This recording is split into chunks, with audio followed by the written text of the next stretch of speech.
Hi guys, Freddy here. Welcome back to another House Rules video. Now after a couple of videos we've done recently, which were fairly crunchy and heavy on the rules stuff, where we covered initiative systems and we covered health systems, we're going to go over to something a bit more imaginative. We're going to cover races.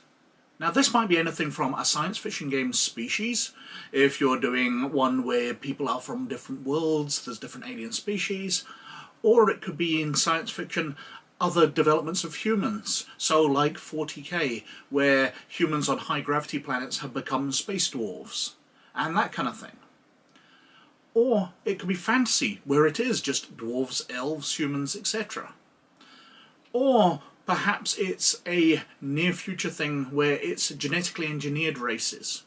So people have created worker drones, they have created thinker drones, in addition to humans, for colonization of nearby planets.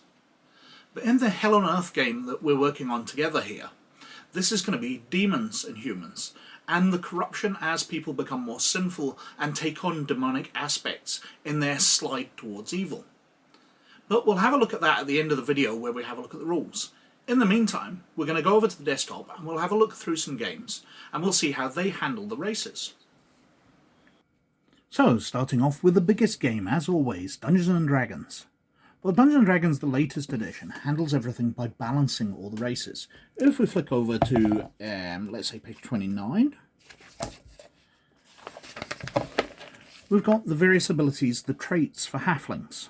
So, ability score increase, their dexterity score increases by 2. It talks about their aging, their alignment, their size, their speed. They're lucky. When they roll a 1 on a d20 for an attack roll, ability check, or saving throw, they re-roll the dice and may use the new roll. They're brave. They have advantage on saving throws against being frightened. Then got nimbleness. They've got various languages. And if you choose one of the sub-races, they've got slightly different abilities.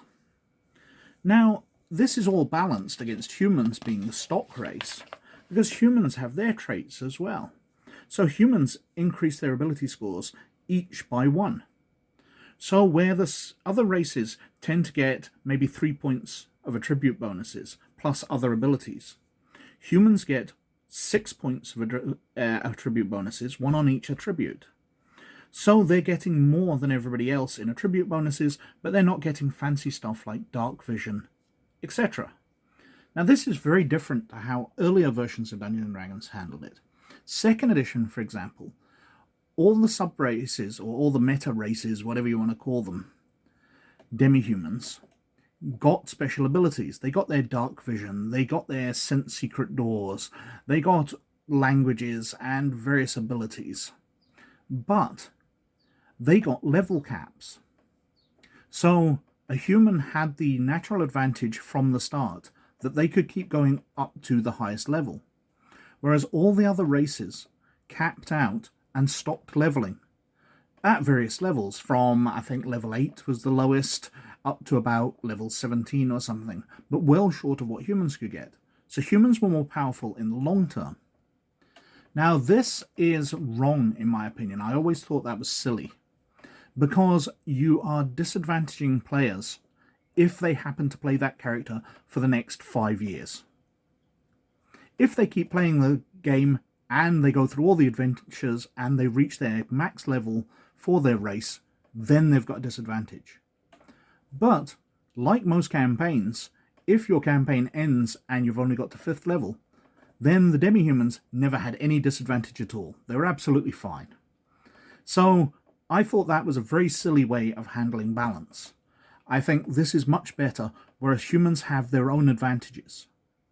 I don't necessarily agree with all the ones that they've done, but I do like the way they handled it, that humans are their own special thing. They are not just elves without pointy ears, tall dwarves, big halflings. Humans are a race in their own right. Next up, I'd like to cover Earthdawn.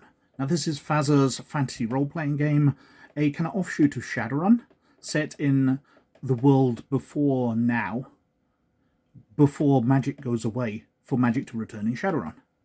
I like Earthdawn a lot. It's definitely one of my favourite fantasy games because it's quite different to others. It has magic really baked into the system. So if somebody in Earthdawn is a baker, then they're using magic to weave into their baking. If somebody is a swords master, then they're weaving magic into the way they use swords. It's completely baked into the world, and there's some very interesting races as well as a very post-apocalyptic setting. I really like Earthdawn. Now, the way it handles races is very similar to Dungeons & Dragons, with bonuses for everybody. So, we've got the racial modifiers here. So looking down, we see humans have +0 to everything across the board. But if we choose one of the most extreme races, the Obsidian, they get -2 dex, +6 strength, +4 toughness, -1 perception, +0 willpower, -1 charisma. So basically they've got -4, +10, so they're getting +6 bonus, which makes them a lot more powerful than humans. Now the different races vary very much, and of course they get a bunch of other abilities. And if I flick on a couple of pages here, we can see racial abilities. So Obsidian men have increased wound threshold of +3, minimum strength value of 15, natural armor +3 to physical armor rating. Orcs have low light vision, humans have versatility, Tuskrang have a tail attack, Windlings have astral sensitive sight, flight increased physical defense of +2, maximum strength attribute value of 11. So obviously Windlings are a lot weaker and have penalties, whereas Obsidian men basically just seem to have bonuses. Well, this is all balanced out by karma. Because it's a magical world, karma has an effect on everybody as the sort of will of the universe that you can exploit. And you've got an extra dice you get. You have points to spend, and depending on your race, you have a certain amount of these points. So Obsidian men have starting 5. It costs them 10 legend points to increase their karma. They have a maximum of 20 karma points, and they only roll a d4 to add to their use of it. Whereas humans have a d8. It only costs them 6 to increase. They start off with 10, and they've got a maximum of 40. But Windlings, because they've got a load of disadvantages, get a d10. Only costs them 5 to increase. They start off with 15 of them, and they've got a maximum of 60. So Windlings can call on this magic to aid them a lot more, whereas humans can do so less, and the ones which have massive physical bonuses, the Obsidian men, can call on it very, very little. And that's how it's balanced out. So you've got loads of advantages from your race, but you get penalised by karma, which is a big part of the game. Humans come out somewhere in the middle, and a weak race like the Windlings get a massive bonus on karma and can manipulate the game a lot more. Next up, we've got the Lord of the Rings role-playing game by Decipher in 2002. Now this handles races in a way I like a lot. If we turn to page 60,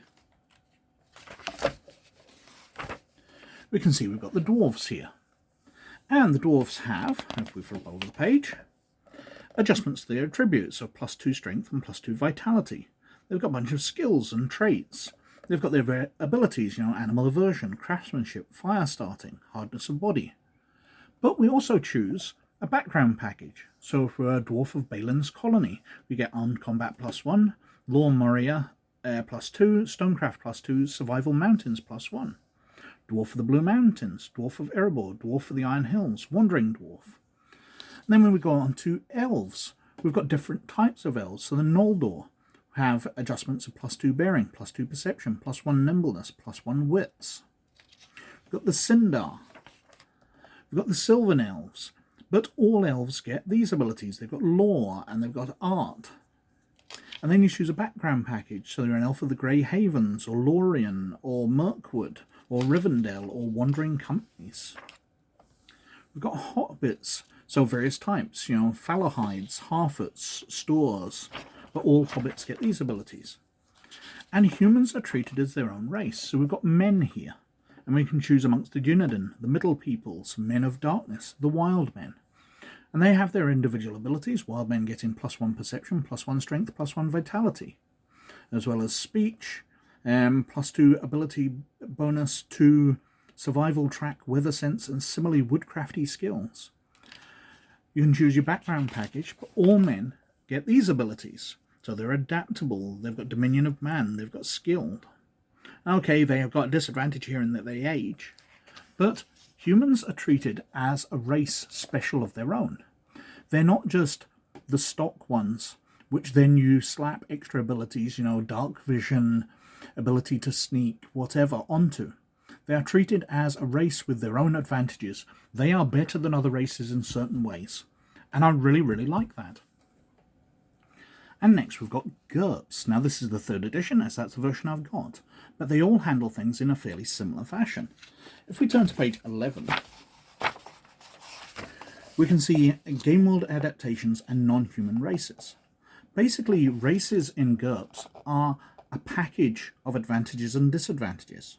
So elves, to create a character who is an elf, add 1 point to his final dex and 1 to IQ, subtract 1 from strength. An elf weighs 15 pounds, less than a human on average. All elves get the combat reflexes advantage and 1 level of medical aptitude automatically. The cost to be an elf is 40 character points. So, your character points, which you can use to buy advantages and disadvantages, you can buy in magical abilities, psychic powers, superpowers, whatever you want, or whatever your Gamemaster's allowing. You can buy your equipment with that, you can buy up your attributes, you can buy up your skills, but 40 of those points go to creating you as an elf, and they are counted as advantages and disadvantages. The races are baked into the advantages and disadvantages system as just a way of grouping them together and descriptive for your character. It's very nice, does lead to you wanting to create your own subsets of races because you might not want exactly what they offer, but that's kind of what's cool about GURPS, is that you can make whatever you want. Next up, Shadowrun. Now this is 5th edition, but the way they handle races has remained fairly standard across all the editions since the very first one back in 1989. If we turn to page 65, and I'd be very careful not to hit the camera because this is a big book, we can see the priority table. Now, we have a grid here of 5 columns and priorities A to E. So basically, you choose each one of these columns, which is going to be your priority A, priority B, priority C, priority D. But one of these columns is your meta type. So choosing what race you have available to you requires you to use one of your higher priorities, especially for trolls, which are considered the toughest. So you need to allocate a B or an A to being a troll, which means that you don't have it available for high attributes, high skills, high magical ability, or high resources, so starting money. Your character is going to be worse in one of those factors than a human, because they can just dump the E priority to being human. Elves get access to D, so they can be a bit better. They only have to dump a D in, but they're still going to have to choose to not be magical, have low attributes, low skills, or low resources. Now, if we flick over the page, we can see each of the races has attributes. So the troll, for costing a lot, gets bonus strength, because their strength must be between 5 and 10. Bonus body, bonus strength as well. They get a lower access to charisma, but they also get thermographic vision, +1 reach, +1 dermal armor, and 100% cost of lifestyle costs. And that's the way it works. So you can choose to spend some of your starting points on being one of the meta types and getting the bonuses that they give. Meta types also have other disadvantages which are baked into the advantages and disadvantage system of the game. But that's basically it. You're choosing a high priority to gain access to being one of the better species with extra abilities, and you're being penalized in your attribute, your magical, your skills, or your resources. And next up, we've got the Star Wars role-playing game. Now, this is the 2nd edition, revised and expanded from 1996 by West End Games. Now, if we turn on to page 212, we can see how they handle races. And they are very much one of the games which handles humans as the stock race. Which kind of makes sense, because Star Wars is a bit like that. Humans are the basic upon which you slap a rubber costume, and that makes an alien. But in the role-playing game, we've got humans here. They've got 12 attribute dice, which are split between dexterity, knowledge, mechanical perception, strength, and technical, all of which have a minimum of 2 dice and have a maximum of 4 dice. They've got a move of 10. And that's them. They have no special abilities beyond that. But if we look over the page here, we've got Ewoks, who also get 12 attribute dice, but they can have a 2 higher dexterity, a 1 dice lower knowledge, a 1 pip lower mechanical, a 2 pip higher perception, a 1 dice lower strength, and a 1 dice plus 1 lower technical. But they get special skills, they get ability to make primitive constructions, but they don't get to use advanced technologies. They get skill bonuses in sneaking around, hiding, searching, sneaking, and they get a bonus to tracking things by the scent of smell. They also have a bonus here, a story factor, that humans will feel that they need to protect Ewoks because they look like cute and cuddly teddy bears. We've got the Gamorreans here. Well, they only get 11 attribute dice. Their dexterity is the same as a human. Their knowledge is 2 dice lower. Their mechanical is 2 dice plus 1 lower. Their perception is 1 dice lower. Their strength is 1 dice higher. And their technical is 2 dice plus 1 lower. So they get way less attribute points than humans. And they get less starting attribute dice to allocate out. They also have various abilities. Their voice box, they can't speak basic, which is a disadvantage. They get a skill bonus on brawling and throwing weapons. They've got story factors of they hate droids, and they've got a reputation as being primitive, brutal, and mindless. They're also known for being mainly enslaved.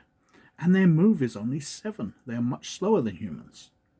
So they get a bunch of disadvantages. They get bigger strength, which is one of the most important stats, admittedly, but lower everything else. And they don't get any advantages really to counter it, except for they can get better on their brawling and thrown weapon skills.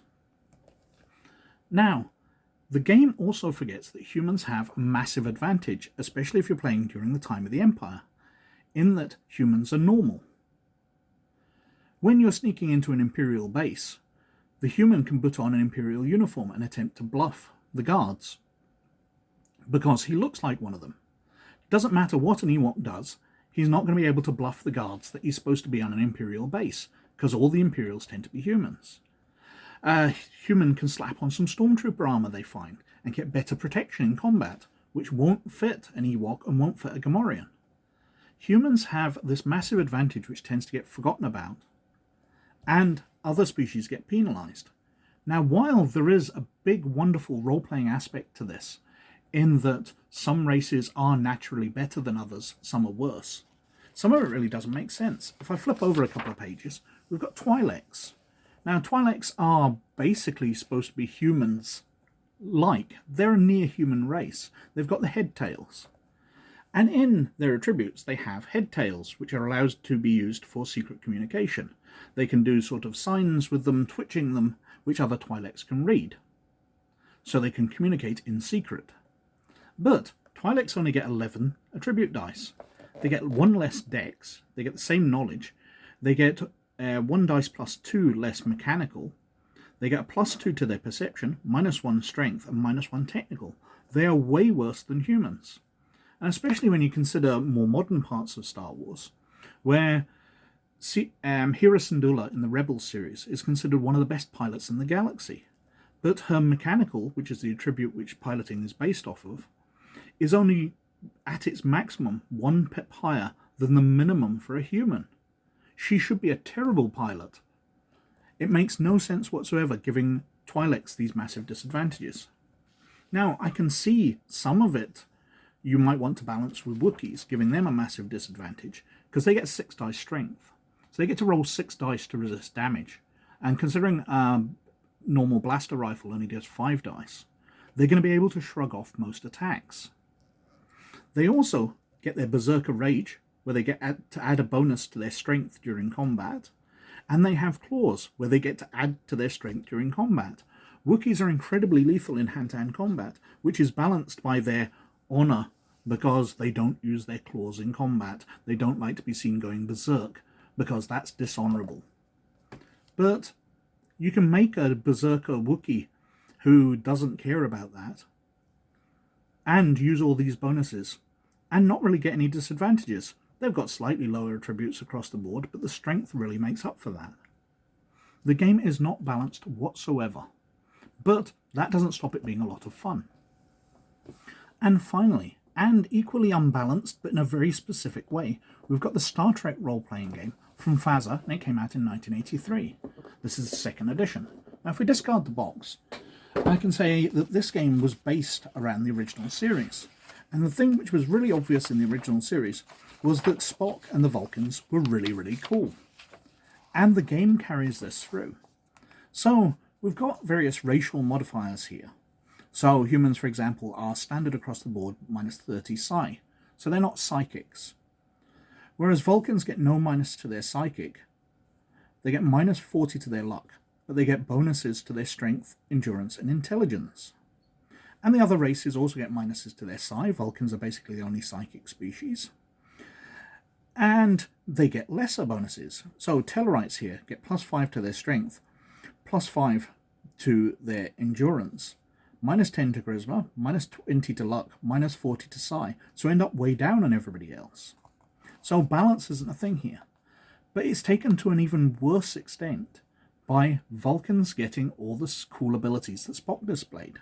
They get their mind melds, they get to be touch telepaths, they get to have their special eyelids, they get all the abilities which were shown in the series, which made Spock absolutely super powerful. And none of the other races get anything. Now, obviously, we know a lot more about some of the species now. You know, we know more about Tellarites, we know more about Andorians especially. But no extra abilities are even guessed in here. Andorians, I think we knew way back in the original series, came from an icy planet. So giving them some kind of basic ability to survive in cold environments better would have been kind of cool. It would have been something to make them different. But every other species is basically human, except Vulcans, who get bonuses on attributes, get to be way stronger than everybody else, way more enduring than everybody else, way more intelligent than everybody else. They don't get to be as lucky as everybody else. They get to be psychics, and they get cool abilities on top of that. Vulcans are the unbalanced silly species. There's also another addition to this, in that as you create your character, you run them through careers. So your captain won't be fresh out of the academy. He'll have done things to get himself to be captain. But of course, the Vulcans are longer lived than everybody else. So they get to have been in Starfleet for decades ahead of everybody else, and have picked up all the skills from those decades in Starfleet. So as well as getting all the cool funky abilities, as well as getting higher stats, they get to start off with more skills than everybody else. Now, it would be nice if there'd been some real heavy penalties on them, but there isn't. Basically, they're the one fleshed out species, whereas every other species wasn't. And that's the flaw in the game. Not that Vulcans are too powerful, but that everybody else is basically being ignored. So we're back on the computer desktop, and I've opened up the Google document with the rules that we've been working on together. Hopefully I'll remember to link it in the notes down below. I've remembered in the last few videos, so fingers crossed I keep up my string of good luck. Anyway, there's been a few changes in it, which I'll detail as I go through before I come on to the character creation system, the race system, that I've chosen to implement in this. Now, if you're choosing to create races within whatever game you're writing, you can choose to include it in some of the ways that we've seen. It could be like Dungeons & Dragons or Earthdawn or the Lord of the Rings game, where basically it's a template that you're putting onto a character, with humans being the basic one. But you've got to make sure with that you are choosing out interesting abilities which humans get for choosing that. Because unlike Star Trek and Star Wars, where humans are the basic and then everything just gets bundled on top, so every other race gets to do what humans do, but with a bunch of advantages and disadvantages. Now, you could do it like Shadowrun, where humans are standard, but their advantage is that they don't have to pay for the advantages of their race. They have those starting points, whether they're attribute points, character building points, whatever, to spend on other interesting things to make their character unique, whereas those points have to go out if you're creating one of the other races. Or you could do it like GURPS, which totally does that path, where the race is just a bundle of advantages and disadvantages that you buy. So you can custom create your character, choosing to be human or an alien race or a magical being or whatever as part of your background using the advantages and disadvantages, or you can buy the set bunch to be a dwarf, elf, etc. But that will involve you having to create advantages and disadvantages. The simplest system is just to have the stock set, the template, like in Dungeons & Dragons, like in Earthdawn, where you buy that or you select that and it just gets put onto the standard character, increasing and lowering their abilities. Now, over to this document. So we start off and everything is pretty much as has been. We've not changed much at all. The critical hits I've fleshed out. Now, this is now... I'd thought about creating specialized critical hits for each type of damage, but it's better to have the Gamemaster describe the damage, because even though we've got things like blood, which I went over last time, last time, where the critical hit tables are so descriptive. You know, you slam your sword down into their foot and you sever a toe and it lies wriggling. But if you're fighting with a sword, there are only a couple of dozen different descriptions. So every time you do a critical hit, every time you take down an enemy, you stand a fairly good chance of cutting off a toe and it lying there wriggling, which becomes boring quickly. This is especially bad in Warhammer Fantasy Roleplay, which has critical hit tables, but they are very, very limited. So you see the same critical hits again and again and again. So the way I've put it in for critical hits is the effects are standard, but the description is up to the Gamemaster. And it scales up. So as you receive more critical hits and as you receive more damage, the chances of you rolling a higher critical hit are more common. So you roll 1d6 on this table, adding the amount that the damage in this attack has overrun the stat by, +1 for every critical hit the character currently has taken. So you roll a d6, and let's say we roll 4.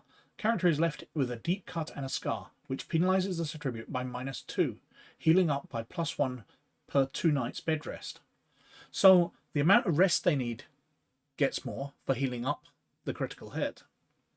But the penalty also goes up to when we're getting +8. So we've rolled a 6 on a dice and we've got +2, or we've rolled a much lower one and we've got a larger plus. Character is left with a deep cut and a scar, which penalizes this attribute by -3, healing up +1 per 7 nights bed rest, and after that is permanently reduced by -2. So there's a permanent effect for a critical hit. And +9, character is killed. Now this needs balanced. I originally wrote it in with 12, but that I felt made killing a character outright too rare.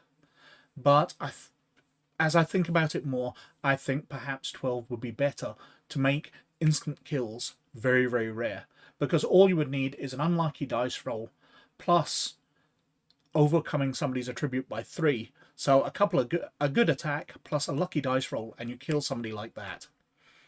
That doesn't seem fair. So +12 would make it far less likely. However, that also then takes it into the realm where people are losing attribute points and you're whittling away at people's characters and people won't like playing that character as much. I'm not sure. I think it has its advantages and disadvantages. I've added in a healing section where successful use of the medicine skill heals attribute damage, so you can get healed up very quickly. People can first aid you. Attribute damage also heals at a rate of 1 point per 30 minutes rest. So even if you don't get first aided, or you get first aided and you've still got some damage left, you can sit down and rest for a while and heal that attribute damage back. It comes and goes very quickly. It's the critical hits which are the more permanent damage. We've got a character creation. I've added a section on. Every attribute starts at 1 and costs its value to buy up. So to buy a attribute to 2 costs 2 points. To buy it up to 3 costs 5 points because you're buying to 2 and then to 3 further. I've put in some stock values here. Characters begin with 40 attribute points and 40 skill points. This can be expanded by taking disadvantages or spent on advantages instead of attributes or skills. Now, this is because I'm wanting to add in a twist. So at the moment, this would only be for the first 6 attributes. The final 3 attributes, your charisma, your appearance, and your willpower, will be derived from your others. But I've yet to come to that. So let's leave that for the moment. Basically, you're buying up the first 6 attributes with those 40 points. Allows you to have a couple of 4s in there, everything else at 3. You can alter it to have a 5, but you're going to have a couple of 2s or 1s. Allows you to modify your character fairly flexibly. And then we come on to the races section, which is what this video is about. Okay, so we've got the Hell Earth is populated by humans and demons, as well as some who are somewhere in between. Humans have no demonic features, whereas demons have them all. Half-breeds may take some of the features, which have advantages and disadvantages.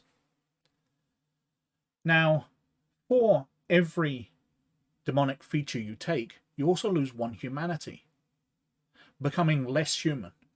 Now, humanity is going to be a value which will allow you to empathize more with other people, so it will be a bonus on your ability to interact with other humans.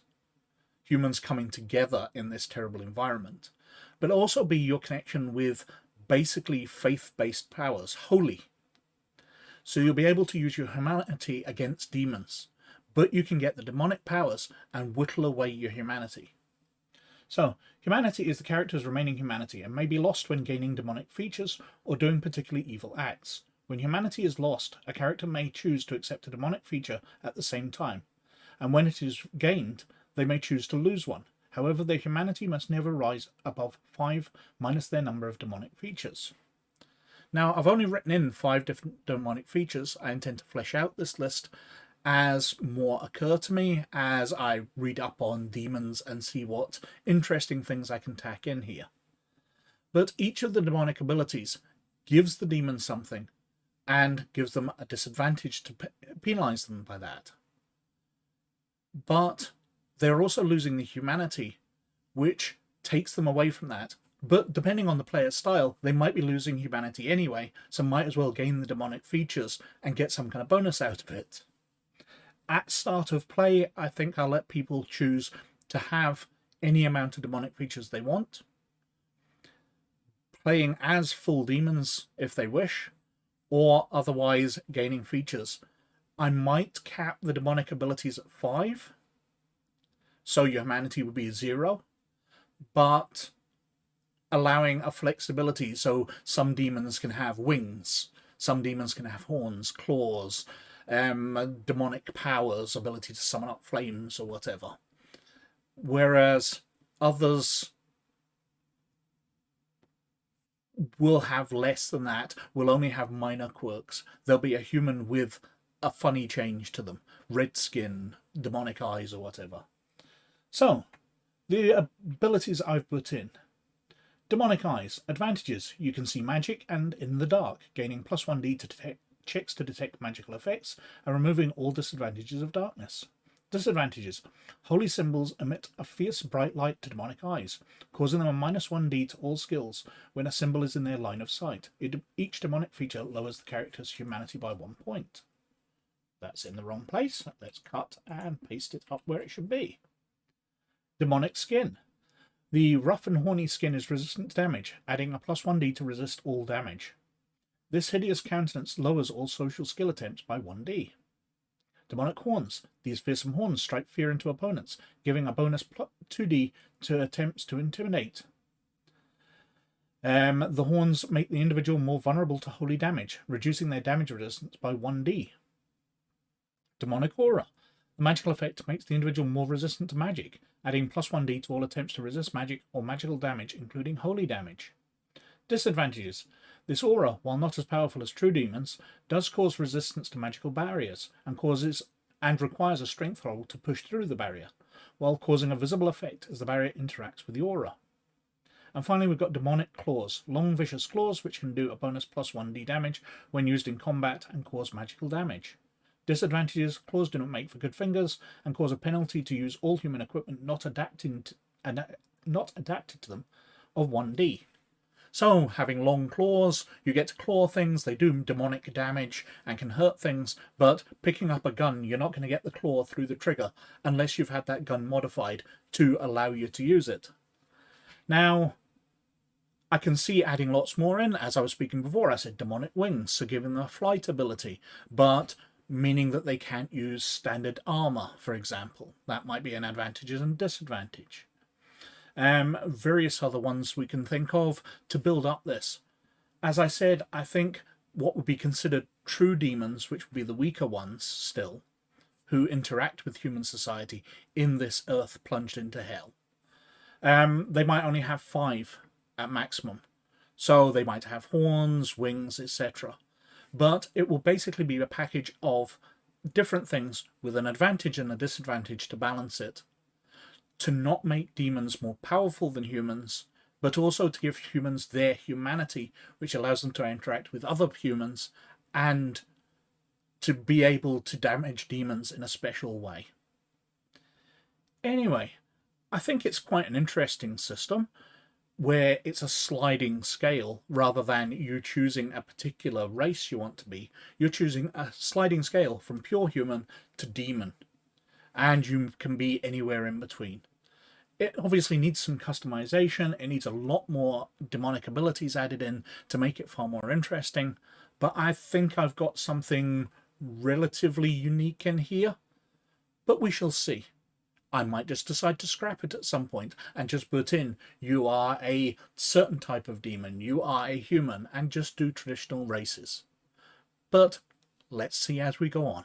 Anyway, I think I've whittled on for quite long enough, so thank you very much for watching. But most of all, as always, you look after yourselves, and I'll catch you later. Bye now.